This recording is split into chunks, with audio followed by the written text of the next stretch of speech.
देने के लिए देश की पहली आदिवासी महिला जो पहुंची है देश के सर्वोच्च स्तर तक, सर्वोच्च पद तक, उन्हें बधाई देने के लिए खुद पहुंचे हैं प्रधानमंत्री नरेंद्र मोदी द्रौपदी मुर्मू के निवास स्थान पर।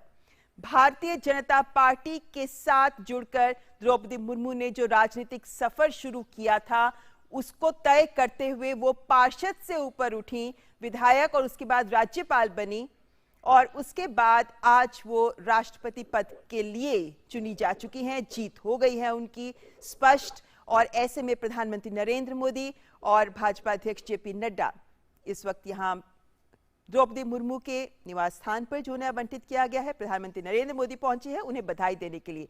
शैलेंद्र, ये हमारे लोकतंत्र की ताकत दिखाता है कि किस तरीके से जमीन पर कार्य करने वाली एक महिला को सर्वोच्च पद मिला और ये पल वाकई अनूठा है। देश के प्रधानमंत्री खुद पहुंचे हैं उन्हें बधाई देने।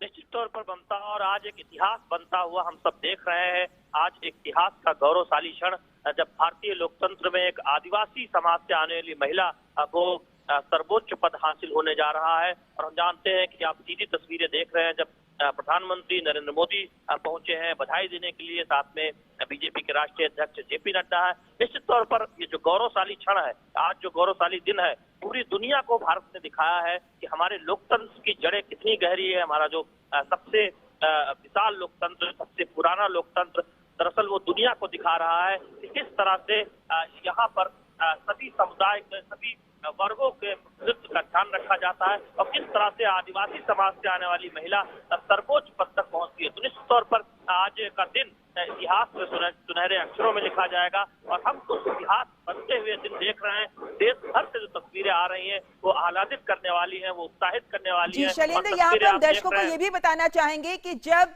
राष्ट्रपति चुनाव के आंकड़े स्पष्ट हुए जिन्होंने ये दिखा दिया कि द्रौपदी मुर्मू ही अगली राष्ट्रपति हैं देश की बन रही हैं, उसके बाद पहली बार इन दृश्यों के माध्यम से द्रौपदी मुर्मू मीडिया के सामने आई हैं जब प्रधानमंत्री नरेंद्र मोदी खुद उन्हें बधाई देने पहुंचे हैं।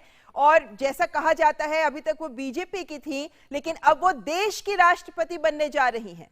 निश्चित तौर पर वो देश की राष्ट्रपति बनने जा रही हैं और हम जानते हैं कि एक ऐसी राष्ट्रपति बनने जा रही हैं जो आदिवासी महिला समाज से आती है। और निश्चित तौर पर उस गौरवशाली क्षण को हम सब महसूस कर रहे हैं और पूरे देश में जो तस्वीरें आ रही हैं वो भी दिखा रही है किस तरह से लोगों में उत्साह है। और हम देख रहे हैं कि तस्वीरों के जरिए जो भारतीय संस्कृति है, जो आदिवासी संस्कृति है, उसकी भी झलक दिखती है। और ये दरअसल आज का दिन इसलिए भी महत्वपूर्ण है कि आप देखें कि देश में पहली बार होने जा रहा है। तो निश्चित तौर पर उस लिहाज से भी आज हम देख रहे हैं कि सभी इस बात को समझ रहे हैं कि भारतीय लोकतंत्र में एक नया इतिहास रचा गया है। भारतीय लोकतंत्र ने दुनिया को दिखाया है इन तस्वीरों के माध्यम से, इस फैसले के माध्यम से, इस चुनाव के माध्यम से कि किस तरह से भारतीय लोकतंत्र की जड़ें दिनों दिन निरंतर गहरी होती जा रही है और मजबूत होती जा रही है। तो निश्चित तौर पर वो गौरवशाली क्षण, वो गौरवशाली दिन और इतिहास बनता हुआ हम सब देख रहे हैं।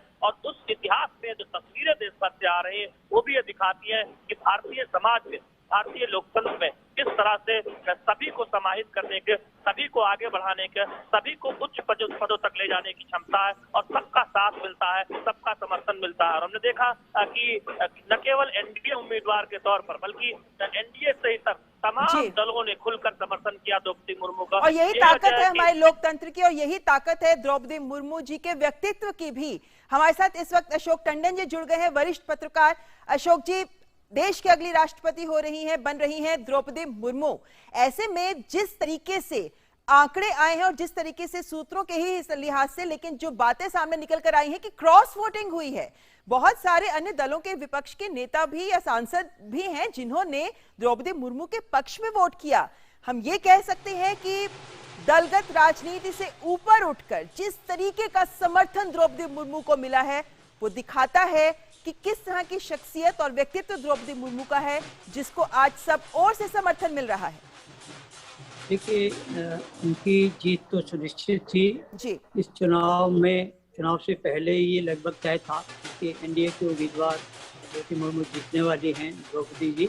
लेकिन ये मुझे बहुत सहज लगा कि यशवंत सिन्हा जी ने उनको बधाई दी है और अपनी हार मान ली। देखिए, यशवंत सिन्हा जी की हार तो उसी दिन सुनिश्चित हो गई थी जिस दिन पश्चिम बंगाल के मुख्यमंत्री ममता बनर्जी ने द्रौपदी मुर्मू के नामांकन पर ये कहा था कि अगर हमें पहले पता होता कि द्रौपदी मुर्मू ही एनडीए के उम्मीदवार होने जा रही हैं तो शायद हम अपना निर्णय बदलते।